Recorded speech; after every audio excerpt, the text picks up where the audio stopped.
Ranjini Obeysekere, born on the 27th of March 1933. She is a graduate of the University of Pennsylvania with a PhD in English from the University of Washington, USA. After graduation, she has held academic positions in the departments of literature in Sri Lanka and the USA and been a Fulbright lecturer.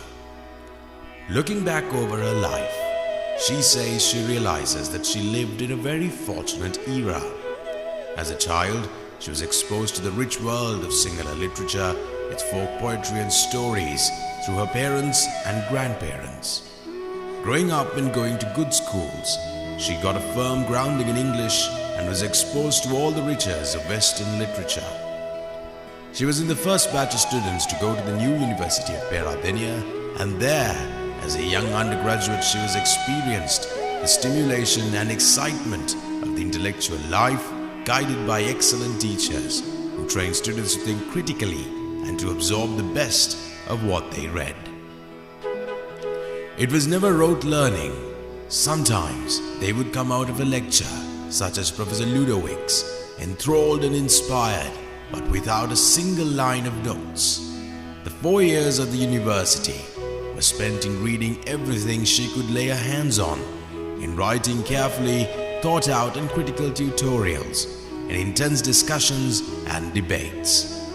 When she left the university, like almost all students at that time, she found employment. In her case, it was teaching literature, a field she enjoyed.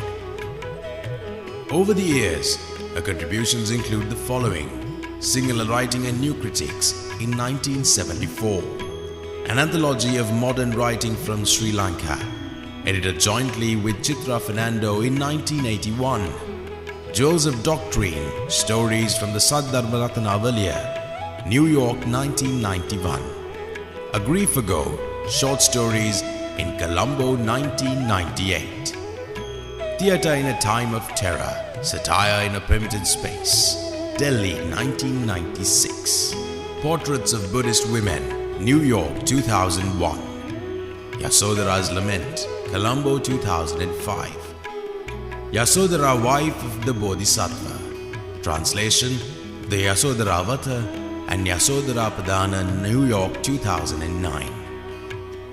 She has just edited the first volume of a translation of the Sinhala Pansya Panas Jataka Putvahanse.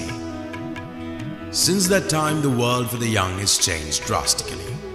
She is saddened by the crisis in the education system that young people are facing now, brought about by a range of causes that we are all familiar with: the arbitrary changes in educational policy by successive governments without careful thought for its long-term implications, the desire for political control over universities and the resulting politicization of the student body, and sometimes also the staff.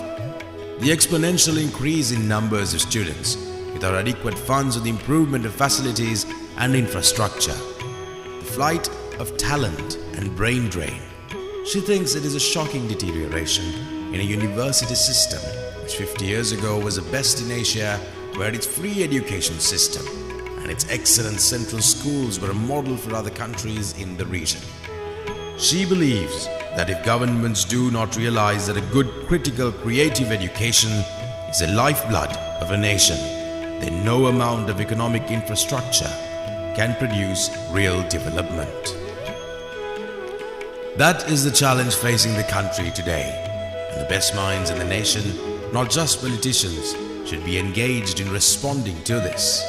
She states, "I accept this distinguished honor of Sahitya Ratna Sammana with gratitude and hope that future generations of our country's youth will have the same wonderful, challenging educational opportunities that I and my generation had.